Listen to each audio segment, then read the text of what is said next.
Hello, and welcome back to Speak English Daily. Hi, everyone. We are very happy to see you here today.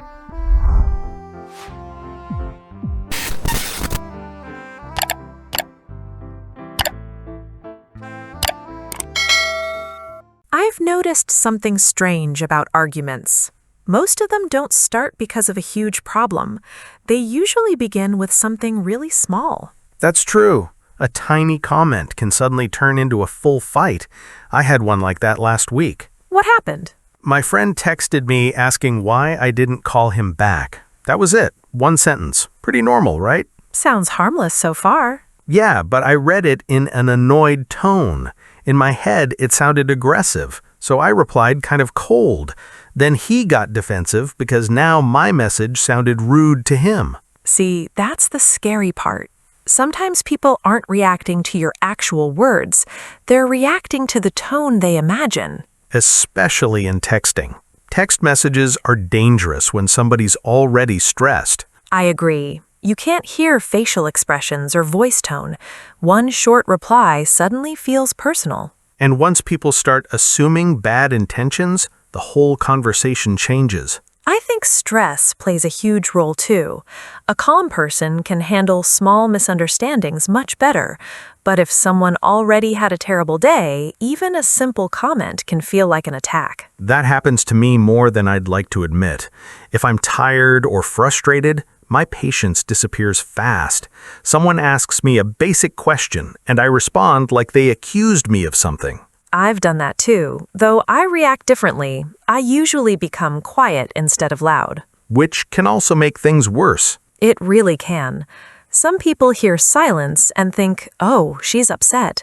Then they become nervous or defensive. Or they think you're judging them. Right. Meanwhile, I'm just trying not to say something emotional. It's funny how people can completely misunderstand each other while both thinking they're being reasonable. That happens all the time at work, too. Somebody gives quick feedback, another person hears criticism, and suddenly the mood changes. I remember this meeting at my old job.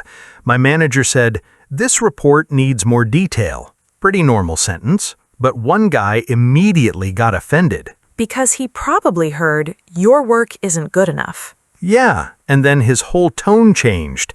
He started defending himself instead of discussing the project. Sometimes our ego enters the conversation before our brain does. That's a good way to describe it. People want to feel respected.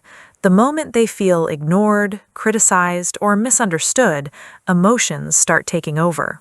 And then nobody listens anymore. They just wait for their turn to speak. Or their turn to win. That too. Some conversations stop being conversations. They become competitions. I think feeling unheard is one of the biggest triggers. Even calm people can lose patience when they feel nobody's trying to understand them. My brother and I used to argue like that constantly. We weren't even discussing the same thing half the time. We were just trying to prove who was right. Families are experts at turning tiny issues into emotional disasters. Seriously, one comment about dishes somehow becomes a discussion about your entire personality. Because old emotions get attached to new situations. That's why heated conversations rarely stay about one topic. People start bringing in old memories, old frustrations, old arguments. And then the conversation becomes heavier and heavier. You know what's interesting, though? Most people don't wake up hoping to fight with someone. Definitely not. Usually, they just want to feel respected, understood, or appreciated. But when communication breaks down, things escalate fast. I think that's why learning to stay calm matters so much. Not because calm people never get emotional, but because they notice the emotional shift before everything explodes. And honestly, that's harder than it sounds. It really is. Most people think losing calm happens suddenly, but I don't think that's true anymore. Same here. I think your body warns you before your mouth does. That's interesting. I started noticing it a couple years ago. Before arguments, my heartbeat changes first. It sounds dramatic, but it's real. I can actually feel my chest getting tighter. I know that feeling. Then I start interrupting people more. That's usually my biggest warning sign. You do interrupt sometimes. Wow, thanks for exposing me publicly. I'm helping you grow. Very generous of you. But seriously, interrupting changes the whole energy of a conversation. The other person immediately feels dismissed. Yeah, and the weird part is, when I'm frustrated, I don't even realize I'm doing it. In my head, I think I'm just explaining myself. Meanwhile, the other person feels steamrolled. Pretty much. My signs are quieter. I become mentally busy. What does that mean? Instead of listening, I start preparing counter-arguments in my head. The person is still talking, but I'm already building my defense. That's dangerous too. Very dangerous. Because at that point, I'm no longer curious. I'm focused on protecting myself. Which means the conversation stops feeling safe. Right. And once both people enter defense mode, everything becomes tense. I also notice my voice gets louder without me meaning to. Some people don't notice volume changes at all. My brother notices immediately. He'll literally stop me and say, "Why are you yelling?" Were you yelling? In my opinion, no. That sounds suspicious already. Fine, maybe slightly. See, this is why emotional awareness matters. People think anger only looks like screaming, but it starts much earlier than that. It starts in little reactions. Facial expressions, too. Sometimes somebody rolls their eyes for half a second and the whole conversation changes. Or that laugh people do when they're annoyed. Oh no, that fake laugh is dangerous. It basically means, I'm already irritated with you. I used to think staying calm meant controlling your words only. Now I think it's more about noticing yourself honestly. That honesty part is hard. Because nobody likes admitting they're reactive. Especially people who think they're logical. That's true. Some people say, I'm just being honest, when they're actually emotionally triggered. I used to do that a lot. I'd say something harsh and call it honesty. I think directness is useful sometimes, though. Here we go. No, listen, I mean it.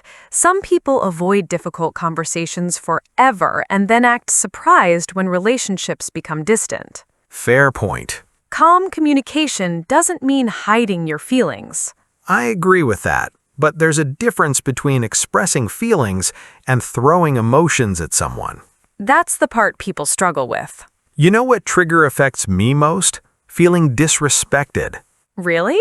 Yeah, if someone talks down to me, even slightly, my patience disappears fast. Mine is different. I react more when I feel misunderstood. That makes sense, actually. Especially when I'm trying carefully to explain something and the other person twists my meaning. That frustrates me more than open disagreement. I think everybody has emotional pressure points like that. Definitely. And once you know yours, you start recognizing conversations differently. You can almost predict escalation before it happens. Or at least slow it down. Sometimes. Sometimes, yes, we're still human. And hey, listeners, I'm curious about something actually. What physical sign do you notice first when you start losing patience during a heated conversation? Is it your tone, your heartbeat, interrupting people, getting quiet? Let us know in the comments section, because I think people experience this very differently. Some people probably don't notice until the argument is already out of control. That used to be me, honestly. Same. I thought anger was just an emotional moment. I didn't realize it builds step by step. And if you ignore those steps, eventually your reactions start controlling the conversation instead of your thinking, which usually leads to saying things you regret later. Regret changes the way you look at arguments. It really does, especially when you remember the exact sentence that crossed the line. I think most people can remember at least one. Oh, easily, sometimes years later. That's because words stay with people longer than we expect. Especially the personal ones. Yeah, the moment an argument stops being about the issue and starts attacking the person, things get ugly fast. Like when people say, "You always do this." I hate that phrase. Same. It instantly puts someone on trial for their entire personality. And it's usually exaggerated anyway. Nobody always does something. Or, "You never listen to me." That one hurts. because even if there's a real issue underneath it, the wording makes people defensive immediately. Suddenly, the conversation becomes about proving the statement wrong instead of solving the actual problem.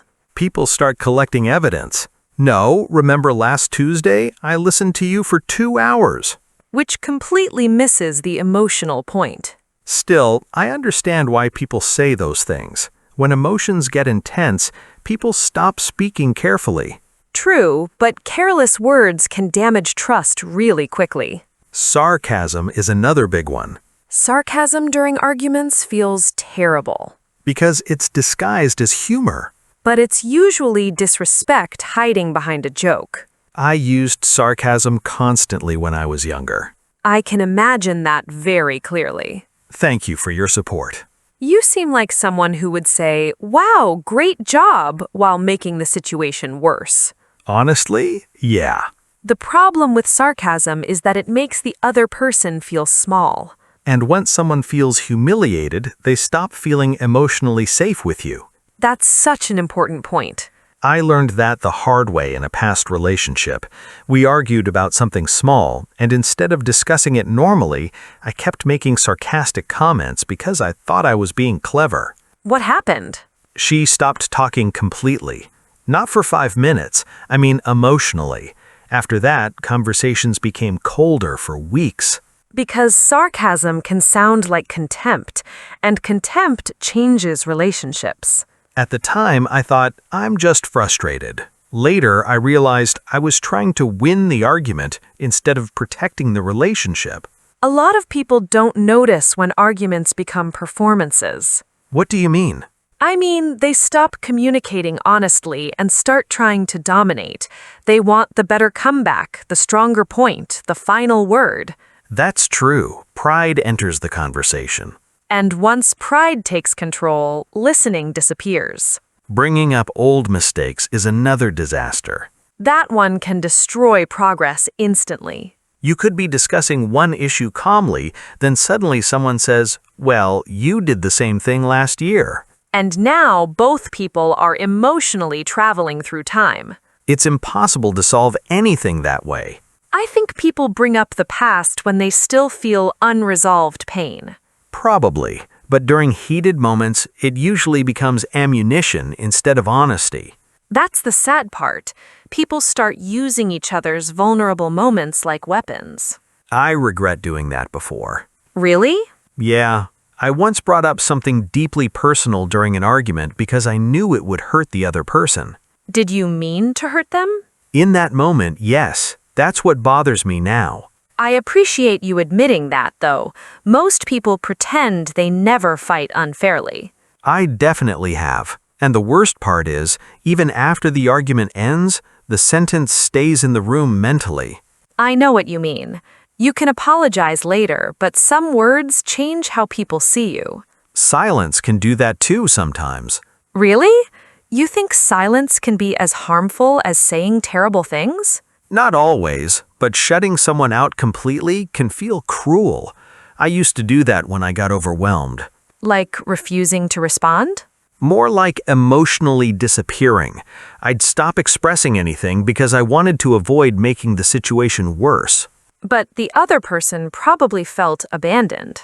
Exactly. In my mind, I was creating peace. In their mind, I was creating distance. That's interesting because our reactions are opposite. You become too verbal, you become too silent. And both reactions can damage communication. Which shows there's no perfect personality during conflict. Just healthier awareness. And healthier choices once emotions start taking over. I think the hardest part is catching yourself in the middle of the emotion, not afterward. Yeah, reflection after an argument is easy. Real-time self-control is the challenge. One thing that changed conversations for me was slowing down my response on purpose. Even when you're angry? Especially then. I notice that when I respond immediately, I usually react emotionally instead of thoughtfully. I struggle with that. Silence feels uncomfortable to me during tension. Same, honestly. But quick reactions can create bigger problems. There was this moment a few months ago where I almost ruined a friendship because I reacted too fast. My friend made a comment that sounded disrespectful to me, and I could literally feel myself preparing to attack back. What stopped you? Honestly, exhaustion. I was too tired to argue properly. That accidentally saved the conversation. Pretty much. I paused for maybe 5 seconds before replying, and during those 5 seconds, I realized something important. What? I wasn't actually hurt by the comment itself. I was hurt by what I assumed the comment meant. That's such a huge difference.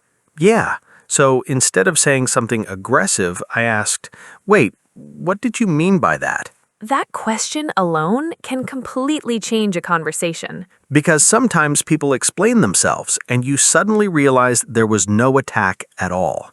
Misinterpretation causes so many unnecessary conflicts. Especially when people already feel emotionally tense. I've started asking clarifying questions more too. Not in a cold way, just honestly. Like what? Things like, are you upset with me right now? Or, did you mean that the way it sounded? That takes confidence, though. Why? Because a lot of people are afraid to look emotionally vulnerable. That's true, but pretending not to care usually creates more confusion. I used to think calm people naturally stayed calm all the time. Now I think they just manage their reactions differently. I agree. Staying calm is active. It's not passive. Explain that. People imagine calmness as sitting quietly and feeling peaceful inside, but sometimes calmness is forcing yourself not to escalate when every emotion wants to escalate. That's very real. Like intentionally lowering your voice. That actually works. It does. I noticed when one person lowers their tone, the entire emotional temperature of the conversation can shift. Unless the other person thinks you're being fake calm. Oh yes, the dangerous too calm voice. Nothing irritates angry people more than sounding emotionally superior. Which is why tone matters so much. Calmness shouldn't sound like punishment. That's a good sentence. Thanks. I borrowed it from years of awkward communication. One thing I had to learn was admitting my emotional state directly instead of hiding it behind aggression. That's difficult for a lot of people. Because anger often feels stronger than honesty. Saying, "I'm frustrated," feels vulnerable. Saying, "You're impossible to talk to," feels powerful. Even though it solves nothing. Right.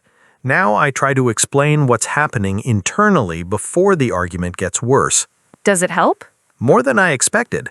Saying something like, "I think I'm getting defensive right now," changes the energy immediately. Because it sounds human instead of hostile. Also, people become less defensive when they don't feel attacked. That reminds me of something I learned recently, separating feelings from accusations. What do you mean? Instead of saying, you don't care about what I'm saying, I feel ignored right now. Ah, yeah. One attacks character, the other explains emotion. And emotions are easier to discuss than accusations. Unless somebody says them dramatically. Well, delivery still matters. Imagine someone saying, "I feel ignored," while slamming a door. That would definitely reduce the emotional maturity points. Slightly. Another thing that helps me is taking breaks before conversations become destructive. I used to hate that idea. Really? Yeah, I thought walking away meant avoiding the issue. True, sometimes people do use breaks to avoid responsibility, though. True, but I learned there's a difference between escaping and cooling down. Exactly. A short pause can prevent permanent damage. Once I'm emotionally overloaded, my ability to communicate drops dramatically. Same. At some point, your brain stops listening and starts surviving. That's probably why heated conversations become repetitive, too. People just repeat the same points louder and louder. Trying to finally be understood. Which usually has the opposite effect. One thing I keep reminding myself during difficult conversations is that understanding someone doesn't automatically mean agreeing with them. That idea changed a lot for me, too. Really? Yeah, I used to approach arguments like debates. Somebody had to win. And now? Now I think protecting the relationship matters more than protecting my ego most of the time. Most of the time? Let me sound emotionally evolved gradually. Fair enough. But seriously, once you stop treating conversations like competitions, everything feels less aggressive. Because the goal changes. Instead of how do I defeat this person, it becomes how do we leave this conversation without damaging each other? That shift alone can calm situations faster than people realize. And honestly, it makes communication feel a lot more human. I think some people misunderstand calmness completely. In what way? They think staying calm means staying quiet all the time, like emotionally mature people never disagree, never react, never set boundaries. Yeah, I used to think calm people were just passive. But healthy communication still includes difficult conversations. Definitely. You can be respectful and still be firm. Honestly, I had to learn that slowly. For a long time, I avoided tension because I thought avoiding conflict automatically made me a peaceful person. Did it? Not really. Sometimes it just made me emotionally unavailable. That's interesting because my problem was the opposite. I thought strong communication meant confronting everything immediately. Which probably created unnecessary fights sometimes. More than sometimes. I think both extremes come from fear in different ways. Explain that. Some people fear losing connection, so they stay silent. Other people fear losing control, so they become aggressive. That makes sense, actually. Learning to stay calm isn't about becoming emotionless. It's about expressing emotions without destroying the conversation. Or destroying the person. Right. One thing I respect now is when someone can disagree without becoming disrespectful. That takes maturity.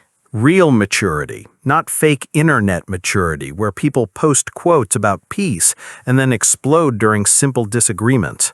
Communication reveals personality very quickly. Especially during stressful moments.